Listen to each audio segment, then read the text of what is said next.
ჩერქეზული კულტურის ცენტრმა ჩერქეზული ენისა და კულტურის დღე წელს უკვე მეორედ აღნიშნა. ღონისძიების ფარგლებში საქართველოს პარლამენტის ეროვნულმა ბიბლიოთეკამ ახალი გზამკვლევის წარდგინებასა და გამოფენის გახსნას უმასპინძლა.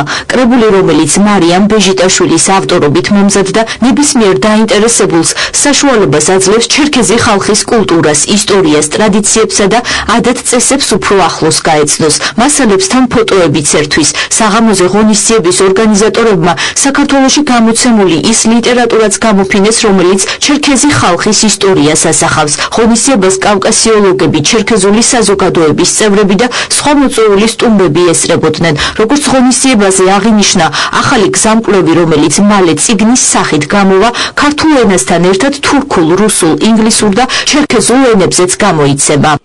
ზუსტად 160 წლის წინ დღევანდელ დღეს 1853 წლის 14 მარტს გამოვიდა პირველი ჩერქეზული ნაბეჭდი წიგნი.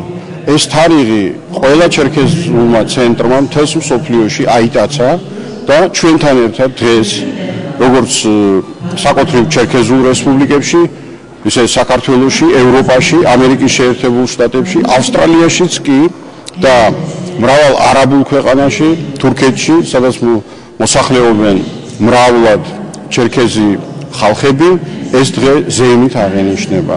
ჩვენ ამ დღეს მოვაწყვეთ გამოფენა ჩერქეზული წიგნისა, რამდენიმე ათეული წიგნი არის გამოცემული. ეს გზამკვლევი საშუალებას მისცემს ქართულენოვან მკითხველს, რომ გაიცნოს ჩერქეზეთი, მისი ისტორია, კულტურა, ტრადიციები და თანამედროვეობაც.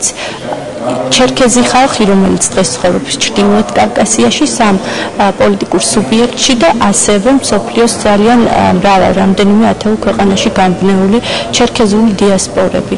მოკლედ ეს გზამკვლევი მიზნად ისახავს, რომ ჩერქეზი ერის ტრადიციები, კულტურა და მათი ექსკლუზიური მარკერები, ეთნიკური იდენტობის გაცნოს ქართულ საზოგადოებას და აამაღლოს მნიშვნელობა მათი კულტურის.